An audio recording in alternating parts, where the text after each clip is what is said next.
¿Qué tal, mis queridos hermanos y amigos de Espacio Varón? Qué bueno que una oportunidad más nos podamos encontrar y gracias por el privilegio de dejar ser parte para poder compartir este hermoso estudio que estamos llevando a cabo. Quiero llevar aliento, quiero animarnos juntos con estos reportes que vamos teniendo de las tareas, ¿no? Y qué bien nos hace todo esto estar en contacto, así que nos animamos los unos a los otros. En esta oportunidad nos toca estudiar Primera Juan, capítulo 3, del versículo 1 al 9. Te invito a que vayas abriendo tu Biblia ahí en Primera Juan, capítulo 3, del 1 al 9 en esta oportunidad. Y lo vamos a desdoblar este pasaje en dos. De Primera Juan, del 1 al 3, vamos a ver la entidad de la persona. Y del 4 al 9 vamos a ver el éxito sobre el pecado. Entidad de la persona y el éxito sobre el pecado. Si tenemos que ponerle un título principal a 1 Juan capítulo 3 sería la identidad en Cristo Jesús. Nuestra identidad en Cristo Jesús. 1 Juan capítulo 3. Cuando empezaba a leer estos pasajes me acordaba del cuento de Hans Christian Andersen, más conocido el del libro del patito feo, ¿no? Donde nace en un lugar incorrecto, no en su ambiente, un cisne entre los patitos y él no sabía cuál era su identidad hasta que lo supo muchos más años adelante y se aguantó las cargadas de los otros patitos, las burlas de que era un patito feo, de todo lo que él no podía hacer en el contexto en donde estaba. Pero dice que cuando conoció su verdadera identidad, ¿sí? Cuando salió el sol, cuando pasó ese invierno, dice que fue verdaderamente una alegría. Dice el texto literal, qué alegría encontrarse con su verdadera identidad. Jamás soñó que habría tanta alegría en aquellos momentos en que solo era un patito feo. Qué diferente hubiese vivido su vida sabiendo cuál era su verdadera identidad desde un primer momento. ¿Soportaría el rechazo? ¿Soportaría las burlas? Si sabía quién era y quién iba a ser. Bueno, esto es lo que nos propone acá Juan. Venimos estudiando en el capítulo 1, 2, profundidades, ¿sí? Después de hablarnos de las tinieblas, del anticristo que vimos en la clase pasada, de los peligros que nos acechan y que vamos a ser rechazados, el escritor pone acá en el capítulo 3 este emblema, la identidad del cristiano en Cristo Jesús, valga la redundancia. Y del 1 al 3 vamos a ver esto, somos hijos de Dios. En primer lugar, ver la entidad de la persona. Este es el meollo de la cuestión. Lo leemos, dice, mirad cuál amor nos ha dado el Padre para que seamos llamados hijos de Dios. Por esto el mundo no nos conoce, porque no le conoció a Él. Amados, ahora somos hijos de Dios y aún no se ha manifestado lo que hemos de ser, pero sabemos que cuando Él se manifieste seremos semejante a Él, porque le veremos tal como Él es. En primer lugar, ver la entidad de la persona. Y dijimos que vamos a tocar este tema, nuestra identidad en Cristo Jesús. Juan menciona mucho sobre la ética en sus cartas, la ética del cristiano y cómo debe vivir y cómo esta identidad nos impulsa a vivir una vida ética. Pero lo más importante no es lo que hay que hacer, va a resaltar acá, sino lo que somos. Y lo que somos nos va a llevar a hacer lo que debemos hacer. Pensamos mucho en la vida cristiana que tiene que ver con lo que hago, pero tiene más que ver con lo que soy. Y al entender lo que somos, vamos a poder hacer aquello o vivir acorde a lo que somos. Y en primer lugar acá en este punto sobre la entidad de la persona, ver 4 obviedades en estos 3 pasajes que leímos. 4 cosas que vos dirías, bueno, tanto estudio para esto, pero en estos puntos, mejor dicho, hay tremendas enseñanzas. La primera obviedad es, Dios es nuestro Padre. Y por eso digo, obviedades y que capaz las minimizamos, pero Dios es nuestro Padre. Mirad cuál amor nos ha dado el Padre. El creador del universo, al que se rendirán todos los reyes, dice que Él es nuestro Padre. ¡Wow! Yo a veces cuando iba al zoológico o en distintas oportunidades ir a distintos lugares donde están los animales, no necesariamente un zoológico, y me acerco ahí donde está el león, me llama la atención y me gusta que haya una gran valla, ¿no?, que nos divida. Pero veo cómo esas criaturas, esos cachorritos del león, juegan con el padre, se le suben al cuello, juegan y no pasa nada. ¿Por qué? Porque son sus hijos. Veo esa intimidad, esa confianza. Con esa confianza que se pueden acercar al Padre. Bueno, Juan está hablando de esa misma confianza. Mirá cuál amor nos ha dado el Padre. La primera obviedad es: Dios es nuestro Padre. Hermano, no nos olvidemos eso. Dios es nuestro Padre. No nos comamos ese cuento freudiano de que somos la imagen de nuestro Padre. Mira, si tu Padre terrenal haya vivido muy mal y no haya sido un gran ejemplo para vos, la Biblia nos dice que nosotros tenemos un Padre celestial. Por más que tu padre, mi padre, nos haya fallado o no haya sido el modelo que nosotros queremos, o mismo nosotros como padres no lo seamos. De hecho, lo debemos ser, ¿no? Pero rescatar esto, que tenemos un Padre celestial. Pero en segundo lugar, la segunda obviedad es: un hijo se parece al Padre. Un hijo se parece al Padre. Cuando yo voy caminando, me gusta caminar por el barrio con mis hijas, lo utilizamos mucho, ¿no?, como una herramienta también para despejar, pero también para acercarnos a las personas. Sin ir más lejos, el domingo terminé adentro de la casa de una persona hablando, pero todo esto por la iniciativa de salir a caminar con nuestros hijos, ¿no? Ahora, siempre lo que nos frena nos dicen: ¿cómo se parece a vos? Bueno, lo curioso es que cuando sale mi esposa del lugar, también le dice que se parece a ella. Lo importante acá es que los hijos se parecen a los padres. Un hijo se parece al padre. Los demás lo ven y nos dicen que se parecen a nosotros, ¿sí? Y esto es lo que nos está diciendo. Miren, podríamos haber arrancado la lectura de hoy desde 1 Juan 2:20, 2:29, que va anexo a lo que dice el 3. Te lo leo, dice: si sabéis que Él es justo, sabed también que todo lo que Él hace, el que hace justicia, es nacido de Él. Si sabéis que Él es justo, sabed también que todo el que hace justicia es nacido de Él. Entonces, si somos nacidos de Él, debemos hacer justicia y nos parecemos al Padre, que es justo. Entonces, la segunda obviedad es: un hijo se parece a su padre. La pregunta que me hago es: ¿me parezco a mi padre? Pero en tercer lugar, un hijo nace de su padre. Y vuelvo a recalcar para el que se pueda sumar y lo está viendo recién. Estamos viendo obviedades de este pasaje, pero que nos dejan un gran significado. Un hijo nace de su padre. Si yo estoy en un shopping o en un distinto lugar y viene un hijo de otra persona, un nene, a abrazarme y decirme: papá, papá, y por más que me trate muy bien, me dé regalos, me hable hermosamente, no es mi hijo. ¿Qué haría yo? Lo llevaría a su padre. ¿Por qué? Porque un hijo nace de su padre. No soy su papá. Ahora, un hijo nace de su padre y es la iniciativa del padre. No es la iniciativa del hijo. No es del hijo. 1 Juan 1:12 lo leímos que es la obra de Dios. Leímos que es la obra de Dios. A los suyos vino, mas los suyos no le recibieron. Mas los que creen en su nombre, le dio la potestad de ser hechos hijos de Dios. Tenemos un Padre, Dios es nuestro Padre. Un hijo se debe parecer a su padre, pero en tercer lugar, un hijo nace de su padre y no de otra persona. Eso es lo que te quería dar a entender con el ejemplo. Que el hijo nace de su padre. Y esto es por iniciativa de Dios. Por eso dice: mirad cuál grande. ¿Se puede mirar el amor? Bueno, acá el pasaje nos dice así: mirad cuál. Y no dice cuán, de cuantitativo o de cuánto, dice mirad cuál. ¿Por qué? Porque es un amor único. No dice cuánto amor, dice cuál amor. Un amor de otra clase. Pero en cuarto lugar, somos hijos de Dios y por eso somos hermanos. Jesús, obviamente, es engendrado, pero nosotros adoptados a su familia.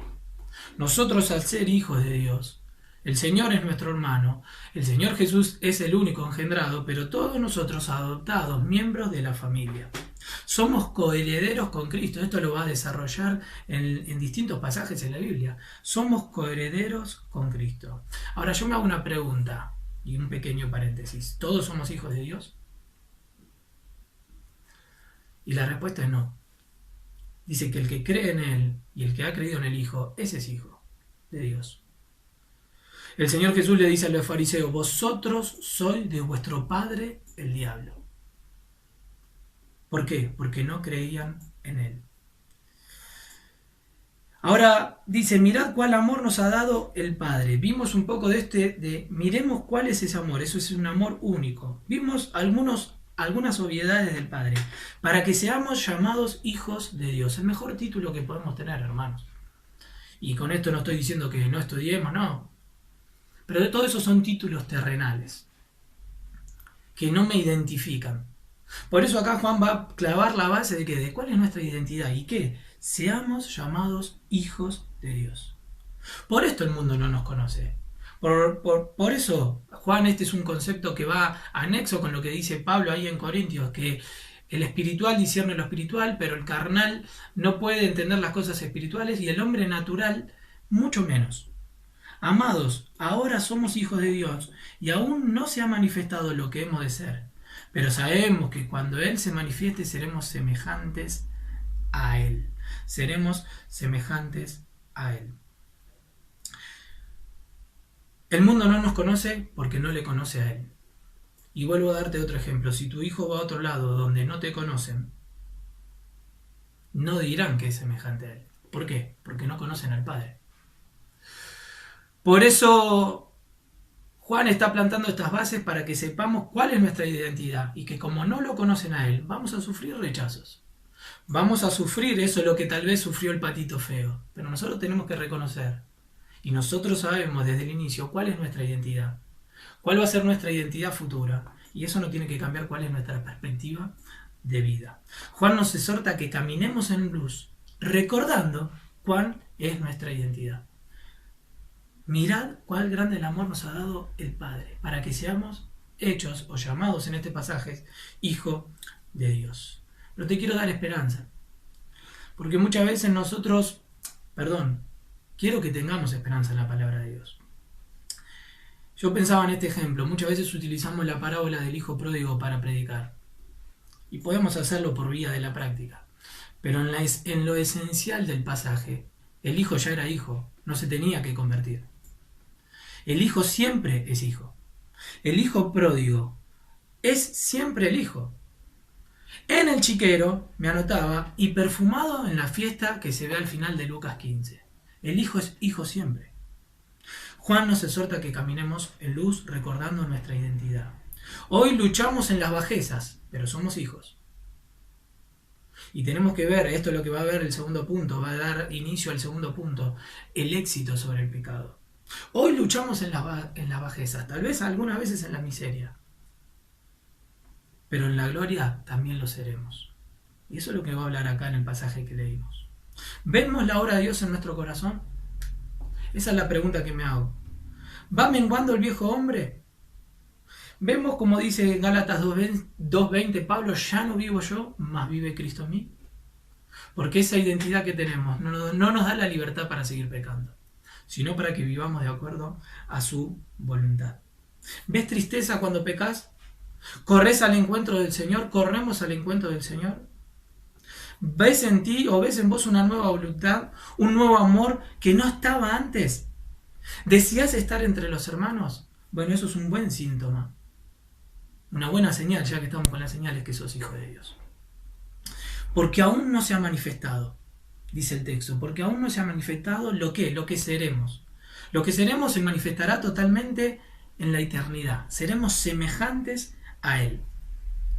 Seremos semejantes a Él. Y acá, si hicimos este tema de la introducción, que fue muy necesaria, y vimos que Juan hace este escrito en contra también de los gnósticos para contrarrestar esta herejía que se estaba metiendo. Los gnósticos separaban lo espiritual de lo físico. Y Juan está acá apelando a nuestro sentido. Dice, le veremos. Le veremos. ¿Cómo será? Wow. No lo sé. Lo que sí sé es que Moisés tan solo vio la gloria, que se iba, desciende del monte, ¿sí? Y antes de que descienda del monte, dice que vio un halo de la gloria que quedaba, la espalda. Y dice que cuando descendió del monte, perdón, su rostro brillaba. Qué hermoso. Y solo vio un halo de la gloria de Dios. Muy poco. Un destello. Y su rostro brillaba. ¿Cómo será verlo cara a cara a él? Pero Juan está apelando a los sentidos, pero sabemos que cuando Él se manifieste, seremos semejantes a Él. Ahora, versículo 3. Y todo aquel que tiene esta esperanza, en Él se purifica a sí mismo, así como Él es puro. Entonces nos va a decir cuál es nuestra identidad. Vimos algunas obviedades de nuestra identidad. Y nos va a recordar que quiénes vamos a ser allá cuando estemos en la gloria y le veremos cara a cara a Él. Y seremos semejantes a Él. Y apela al cuerpo y al espíritu. Seremos transformados, ¿sí? Tendremos un cuerpo ahí, hablándole a los gnósticos que separaban lo espiritual de lo físico. Juan apela a nuestro sentido, le veremos. Pero en el versículo 3 ya nos da la impronta de que si creemos esto, ¿cómo debemos vivir la vida cristiana? Me preguntaba. Porque después de mostrarnos la identidad y de llevarnos al futuro, nos vuelve a traer al más acá y nos dice cómo debemos vivir. Miren, se está pegando ahí un saludo que es muy bueno, ¿no? A partir de la predicación del domingo. Cristo es la esperanza de gloria. Ahora, en la práctica, ¿sí? Que es muy bueno el saludo este, pero miren lo que dice el versículo 3 en la práctica. Y todo aquel que tiene esta esperanza, Cristo es la esperanza de gloria, y todo aquel que tiene esperanza en Él, se purifica a sí mismo, así como Él es puro. Así como Él es puro. Si tu esperanza está en Cristo, debemos purificarnos para vivirlo en el ahora, en el más acá. Y por eso Juan, del 1 al 3, hace esta introducción, empieza a implementar este tema de nuestra identidad presente, cuál va a ser nuestra futura identidad y cómo debemos vivir purificándonos. Por eso, en primer lugar, vimos la entidad de la persona. Hermanos, somos hijos de Dios. Somos semejantes a Él. Nos pueden reconocer como hijos de Él. Y recordemos que un hijo es nacido de su padre. Y si es nacido de su padre es porque el padre tuvo la iniciativa y no el hijo. Y si nosotros le amamos a Él, es porque Él nos amó primero. Por eso Juan cae en este terrible pasaje. Mirad cuál grande, un amor único. Cuál grande amor nos ha dado el Padre para que seamos hijos de Dios. Hermanos, esa es nuestra identidad. Esa es la entidad de la persona. Pero en segundo lugar, no solo quedarnos con eso, porque el versículo 3 dice, se purifica a sí mismo, así como Él es puro. Así como Él es puro. Entonces va a empezar en el capítulo 4 sobre el éxito sobre el pecado. Y acá en el versículo 4 al 9, como dijimos en la introducción, Juan escribe de una forma hebrea que hace paralelismo, ¿sí? Entonces del 4, 5 al 6, lo que va a escribir lo va a repetir en el 7, 8 y 9, ¿sí?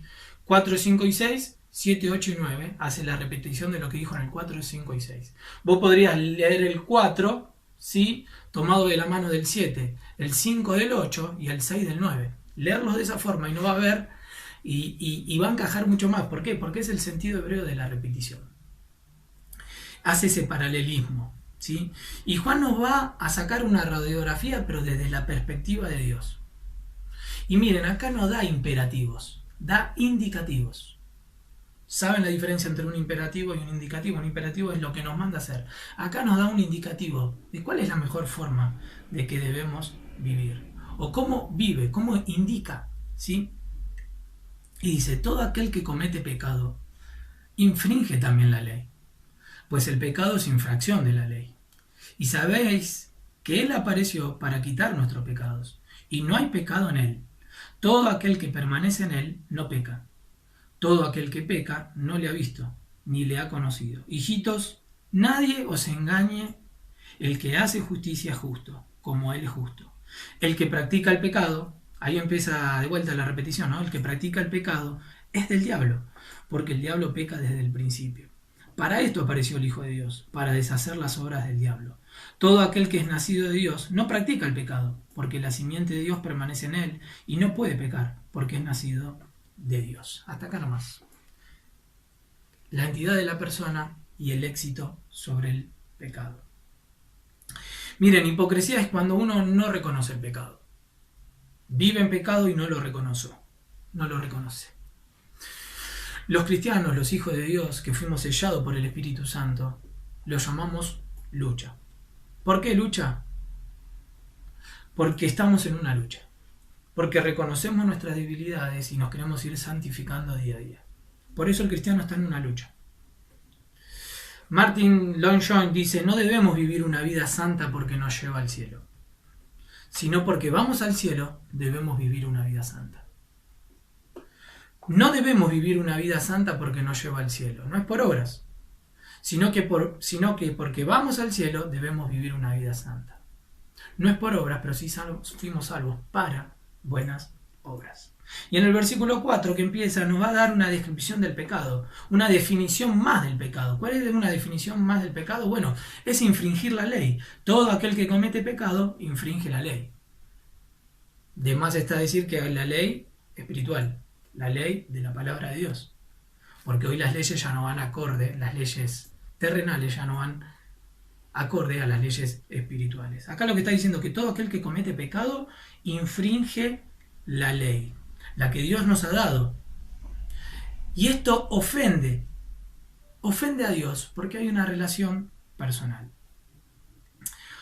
¿De qué me habla esto? Bueno, que para saber que estoy haciendo una infracción contra la ley, se cae de maduro que tengo que conocer la ley. Tenemos abogados en nuestra iglesia, ¿no? No puedo hablar con tanta propiedad como lo hablan ellos, ¿no? Pero cuando se publica una ley, la ley ya está expuesta y quedan cada uno de nosotros que las conozcamos. Pero hacer una infracción de esa ley, por más que no las conozcamos, no nos exculpa de eso, sino que nos lleva y nos hace infractores, por más que no conozcamos la ley.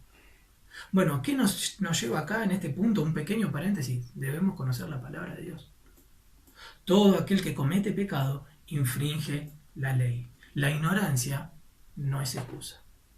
Todos tenemos acá en nuestras manos la guía, el GPS, para no infringir la ley. Los gnósticos decían que el cuerpo peca, pero el alma se manifiesta pura. Y acá Juan vuelve a recalcar esto: todo aquel que comete pecado infringe la ley, pues el pecado es infracción de la ley. Los fariseos hacen todo lo contrario a lo que hacen estos gnósticos. Los gnósticos decían que el cuerpo peca, yo con el cuerpo puedo hacer todo lo que quiera porque el alma se mantiene pura. Y esto era lo que se estaba metiendo, esta herejía, y por eso Juan escribe esto: hermano, todo aquel que comete pecado con el cuerpo está haciendo un infractor de la ley.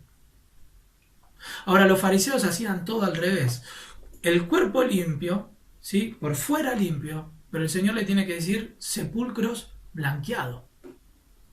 ¿Por qué? Porque uno puede pecar con el cuerpo y con la mente. El Señor le tiene que decir a sus discípulos y a los que lo estaban escuchando: hagan todo lo que dicen los fariseos, pero no escuchen todo lo que dicen los fariseos, pero no hagan como ellos. ¿Por qué? Porque ellos no cumplían.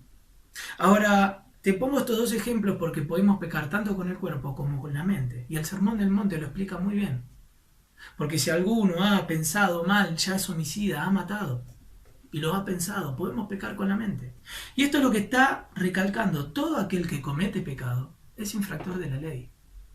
Que no vengan a meterse estas doctrinas, estas herejías, estas filosofías que estaban metiendo los gnósticos, los docetistas. ¿De qué?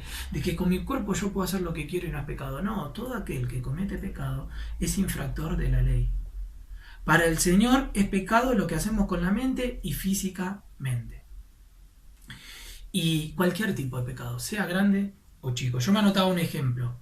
Si yo voy a un lugar y dice prohibido ingresar con perros, yo voy a comprar algo y voy con mi perrito chiquito, Pero leo el cartel que dice prohibido ingresar con perros y me acerco al dueño del lugar y le digo, pero es un perro chiquito. Es un perro que ni parece perro. Y el dueño que me va a decir, prohibido entrar con perros, sea grande o sea chico. Cualquier tipo de pecado, sea grande o chico, es pecado. E infringe la ley. Y hay que reconocernos que somos pecadores. Sea grandes o no, todos hemos transgredido, dice la palabra de Dios. Pecamos porque somos pecadores, dijo un predicador. A veces lo disimulamos con la palabra error, pero no, es pecado. Error es escribir mal algo, y puede ser un error, pero no es pecado. Y a veces lo disimulamos. Y tenemos que tener esa actitud que tuvo David cuando cayó.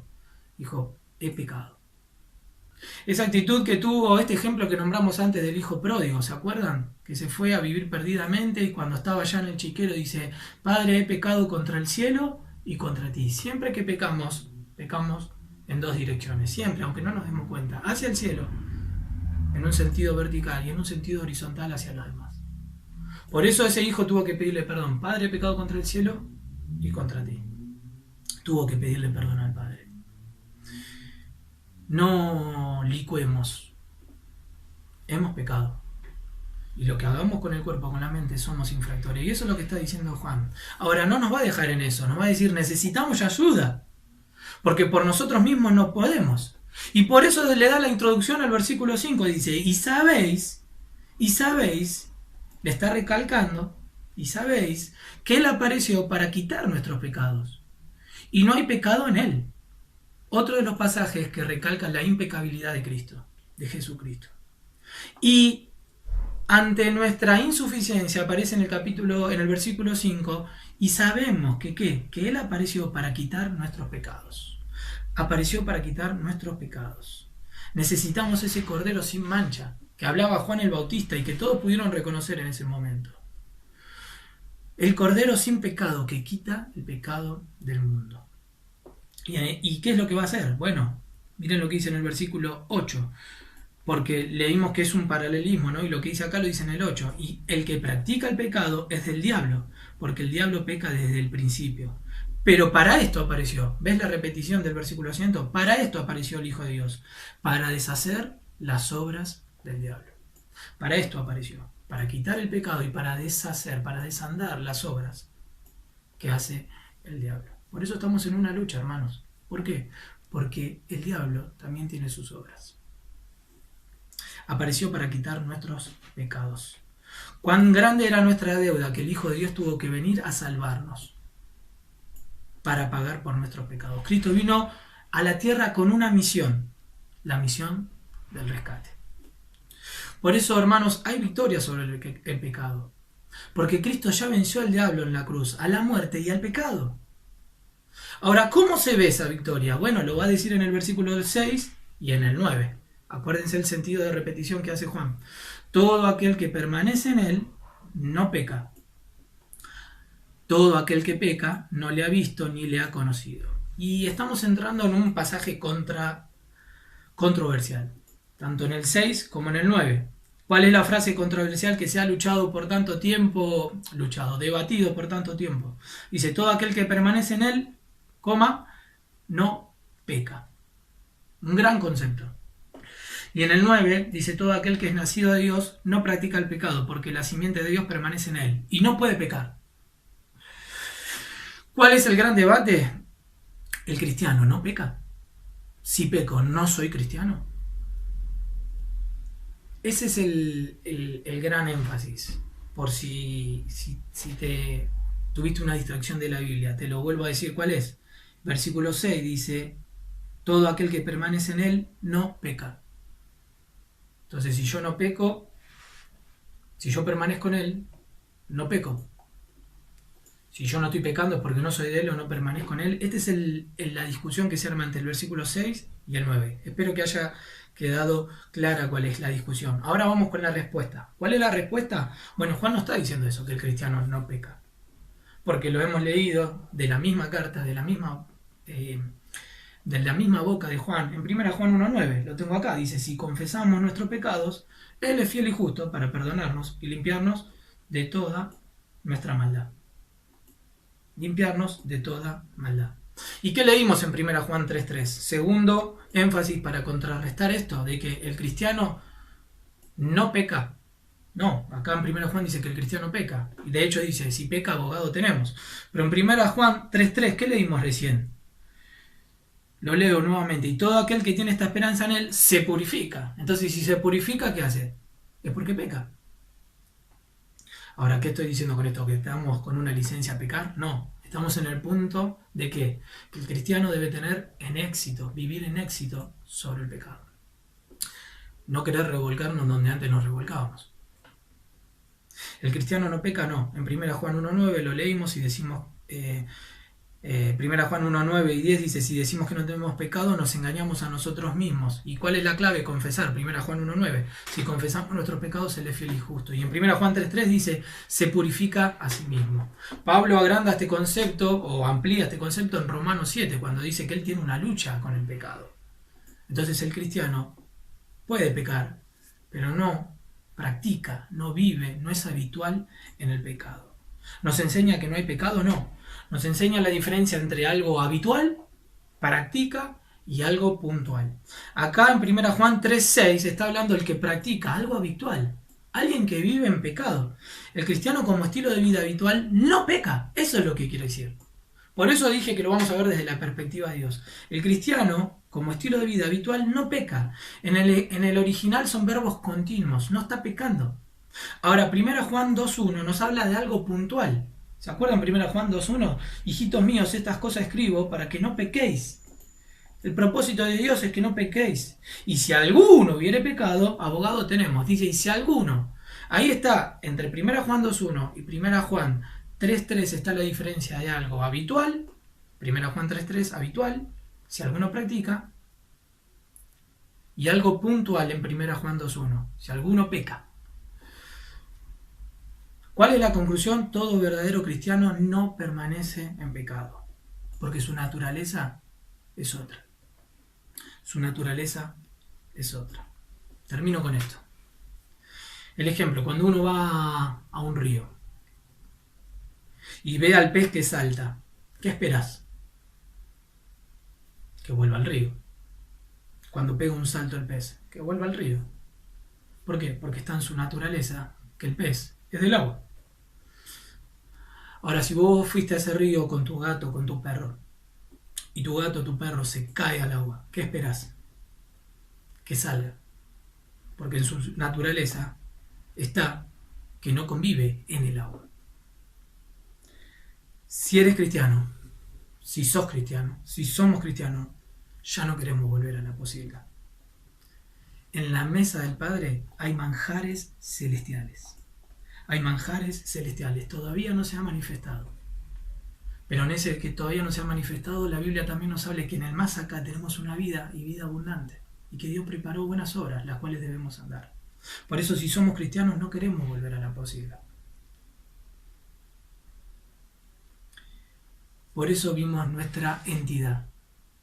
La entidad de la persona. ¿Cuál es nuestra identidad? Somos hijos de Dios. Pero en segundo lugar, en estos pasajes vimos el éxito sobre el pecado que dice Juan. Todo aquel que es nacido de Dios no practica el pecado. ¿Por qué? Porque es nacido de Dios. Y no voy a hablar de esto, de que es una lucha. Nos habla de esto en distintos conceptos de la Biblia, que es una lucha. Y en esto de la lucha, vuelvo a repetir una de las frases que me encanta que decía un profesor. La vida cristiana es una lucha. O estás con la espada afilada, o estás con tu silla como si fuera un picnic. La vida cristiana es una lucha. Y somos llamados a tener éxito sobre el pecado, porque esa carne va a querer demandar. Pero la vivimos o con la espada afilada, o en una silla, o en un lugar cómodamente, viviendo como si fuera un picnic. Depende de cada uno de nosotros, de cómo le demos lugar a Dios en nuestra vida. En realidad depende del Señor, de cómo sea manifestado en nosotros. ¿Sí? Pero esta lucha es de que nosotros lo dejemos obrar a través de nosotros. Por eso es bueno, hermanos, en primer lugar ver esto, la entidad de la persona. Recordemos que somos hijos de Dios. Miremos ese amor y que ese amor nos dé esperanza de que cuando estemos con Él cara a cara, pero que en ese cara a cara y en esa esperanza nos purifique, nos lleva acá a vivir en una vida de ¿qué? De purificarnos, de una práctica de lo que va a ser allá. Y que esa práctica nos haga, de purificarnos, no nos haga vivir en pecado. Y practicar el pecado y vivir en habitud en pecado. El cristiano se purifica. El que es hijo de Dios no peca, no practica el pecado. ¿Por qué? Porque está con la espada afilada. Conozcamos nuestra identidad, conozcamos su amor, y todo eso lo vamos a saber a través de su palabra. Que Dios lo bendiga, y en la próxima clase seguiremos con 1 Juan en lo que resta. Pero que tengamos este llamado, ¿sí?, a recordar nuestra identidad, quiénes somos en Cristo, y que podemos tener victoria sobre el pecado. Caminemos y vivamos en victoria. Que Dios lo bendiga. Pregunta número 1. Mencione 3 ejemplos bíblicos acerca de la identidad del cristiano como hijo de Dios. 2 que sean de Juan y 1 de otro escritor de la Biblia. Pregunta número 2. ¿Qué significa la frase del versículo 2 de 1 Juan capítulo 3? Y aún no se ha manifestado lo que hemos de ser. Explique. Pregunta número 3. Mencione por lo menos 2 ejemplos de los 9 versículos de la clase donde Juan contrarresta la herejía de los gnósticos. Pregunta número 4. Nuestra identidad nos hace tener una esperanza futura, pero en el mientras tanto, ¿qué dice Juan que debemos hacer? Pregunta número 5. ¿Qué entendés de la frase no peca del versículo 6 y no puede pecar del versículo 9 de 1 Juan capítulo 3? Pregunta número 6. ¿Conocer nuestra entidad nos puede llevar al éxito sobre el pecado? Y pregunta número 7, y esta es personal: piense en aquellos pecados que se vuelven recurrentes y armemos un plan de acción.